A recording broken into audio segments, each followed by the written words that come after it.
In this video, I am going to give a quick introduction to verbal storytelling and why it is important in the Montessori Children's House, as well as giving a few examples of verbal stories. So without further ado, let's get right into it. Our aim with storytelling in the Montessori classroom is to create a love of reading in the children that will stay with them throughout their whole lives. Through storytelling, we wish to help the children to broaden their understanding of the world, begin to be able to articulate their own thoughts and emotions, and to build their confidence and self-expression. There are many ways in which we tell stories in the classroom, including reading books and sharing verbal stories. Stories can also show the child new ideas about different cultures, places, times, and so much more. Through stories, children can come to know so much about the world and the language used to describe it, which they may not be exposed to in their day-to-day life. They begin to become familiar with a new, more complex literary language and to understand the basic structure of a story. Within stories, there are characters that experience a variety of experiences, thoughts, and emotions, all described through language. Children can empathize with characters, whether it has been expressed through language or through pictures. Hearing a variety of experiences and emotions described with language through a story can help a child begin to explore how to describe his own thoughts and emotions. As the child continues to listen to stories, they can discover the literary patterns within a story. This allows the child to begin to be able to anticipate and predict what is going to happen within a story. This translates to the pattern of the child's day-to-day life, where they find great joy and self-confidence in being able to predict and anticipate what will happen next. As the children are comfortable in being able to predict, it also frees them to make discoveries within both a story and the world around them. In the classroom, we read books and poems, as well as telling verbal stories. Through verbal stories told to the children, we can further invite children into a love of reading and storytelling, and inspire children to create their own stories. When we're choosing books or stories to share with the children, we want to choose stories that are based in reality. This is because small children are just forming their abstract concepts of what the world around them looks like. So we want to give them a solid foundation of the beauty of reality, from which their imagination can grow. We want to invite children into the reality of the beautiful world in which we live. When telling a verbal story, we want to keep it simple with lots of repetition. There are many different ways to tell verbal stories, including true stories, character stories, stories emphasizing words with a particular sound, Mad Lib stories, question games, and news periods. In this video, I will give examples of a true story, a character story, and a story emphasizing a particular sound. Before telling a verbal story, you'll want to make sure that you have a way to gather the children's attention. This could be by using a rain stick to let the children know that a story is beginning, by singing a song or doing a finger play, or even by a simple introduction such as, "I'll know that you're ready for my story to begin when your hands are in your lap." Last week, I was walking to school in the morning, and the weather was so warm and it was sunny, and I only needed to wear just a light jacket because spring was coming. I was taking my usual route, and I wasn't really paying much attention to what was happening around me. But I saw on the path ahead of me, there were a couple of pigeons. And it seems like every time I walk towards a pigeon, the pigeon cannot decide which way to go. He doesn't know whether to go to the right of me, or to go to the left of me, or to just fly straight at my face. So I was walking very carefully, even though the pigeons were a little bit far ahead of me. But then suddenly, whoosh! The pigeons flew away before I got even close to them. And I was surprised. I wondered, what are the pigeons doing? Why are they flying away when I'm not even close to them? But then I looked up. Right above where the pigeons were, there were two green parakeets. The parakeets must have scared the pigeons off somehow. The parakeets and the pigeons both flew away into the trees. But I was surprised because it was my first time ever seeing a parakeet in the wild. I've seen pet parakeets before in the United States, but in the United States, if a parakeet escapes, it can't survive by itself in the wild. But here in the UK, parakeets can survive in the wild, and they've actually become what's called an invasive species, meaning they're not native to the UK, but they've come anyways. So I was so surprised because I had never seen parakeets just flying around outside before, but it was really cool to see them. After the pigeons and the parakeets flew away, I kept on my walk to school, and this time I was watching to see everything that happened around me, because you never know what can happen on your way to school in the morning. When telling a character story, you invent a character and keep it consistent throughout the stories. The character I tell stories about is a 5-year-old girl named Amelia and her little brother named Benjamin, who is about 3.5. These stories can be continuing stories, meaning you can start a story on one day and continue the story on another day. If you'd like to, you can even divide them into chapters, and you can name each chapter and share the name of the chapter with the children before you begin the story. Chapter 1, Amelia Bakes a Pie. In the morning, Amelia woke up. She looked around and wondered, "Where am I?" And then she remembered that she was staying at her grandma's house for the weekend.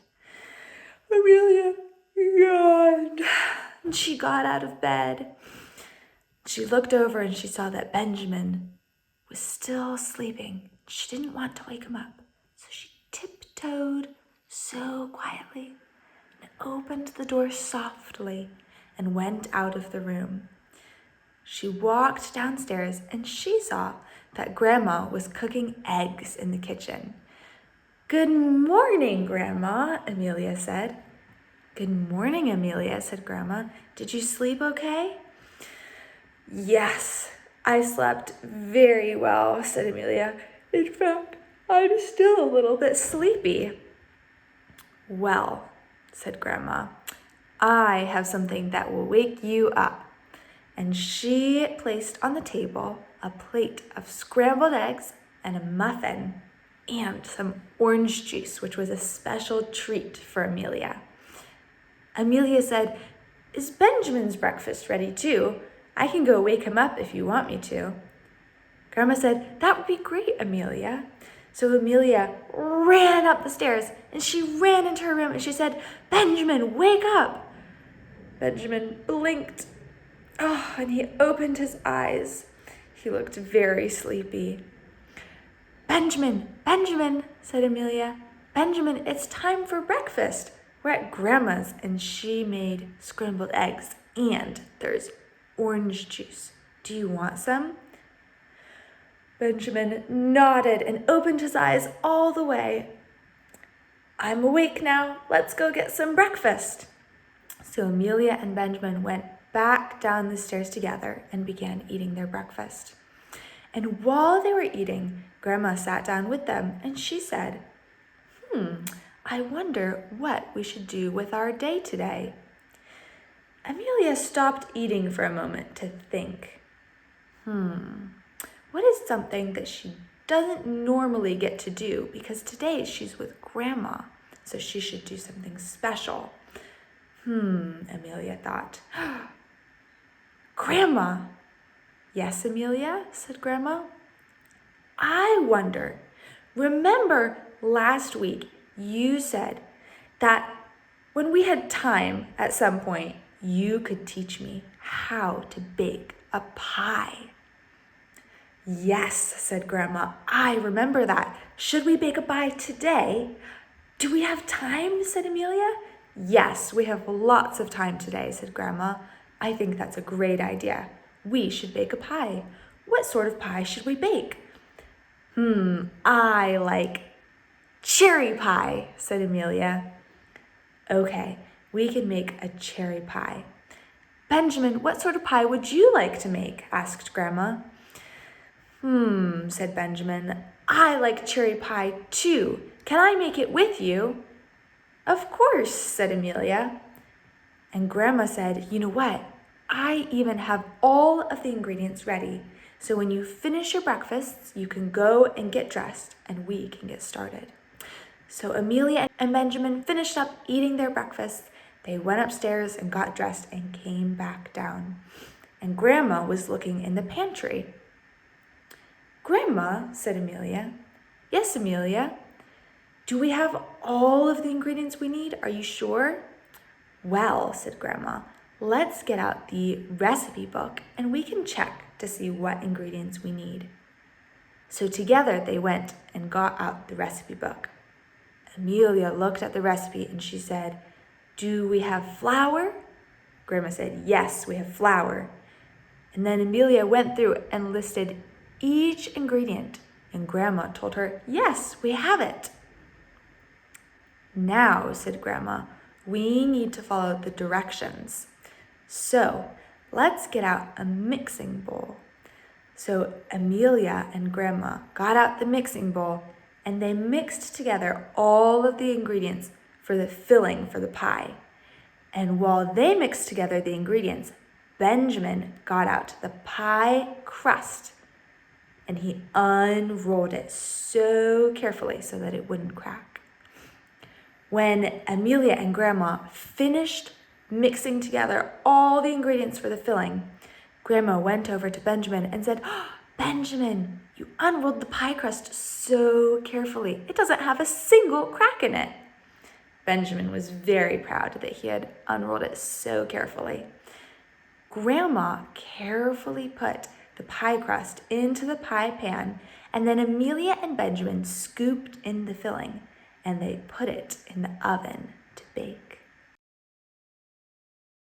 When you're telling a story to emphasize a certain sound, it's best to start by choosing sounds at the beginning of words, and then eventually you can move to emphasize sounds in the middle of or towards the end of a word. For this example, I'm going to be telling a story that starts with the sound f. Today, I am going to see if I can tell a story with as many words as possible that start with the sound f. So listen carefully and see if you can hear which words start with the sound f. Felicity woke up on a Friday morning and remembered that today was the day they were going to the farm. The weather forecast said that it was going to be chilly because it was fall. So Felicity decided to wear her fuzzy sweater. When they got to the farm, Felicity went straight to go see the sheep, for those were her favorite animal. Look, Mom, said Felicity, the sheep are almost as fluffy as my sweater is. Can we feed them? She asked. Mom said, I think the sheep have all the food that they need. Do you see how they're eating the grass? Felicity and her mom saw many animals at the farm before they went home. Felicity said, that was fun. Can we go again another day? If you're not feeling super confident telling verbal stories, just remember that children are easy to impress and also that practice makes perfect. You can practice at home out loud, you can practice in front of a mirror, in front of family or friends, whatever it takes to help yourself gain confidence and get into the habit of it. The most important thing is just to remember to have fun. If you are enjoying it, then the children will enjoy it too. Your energy is infectious to them. So have fun and enjoy. Thanks for watching.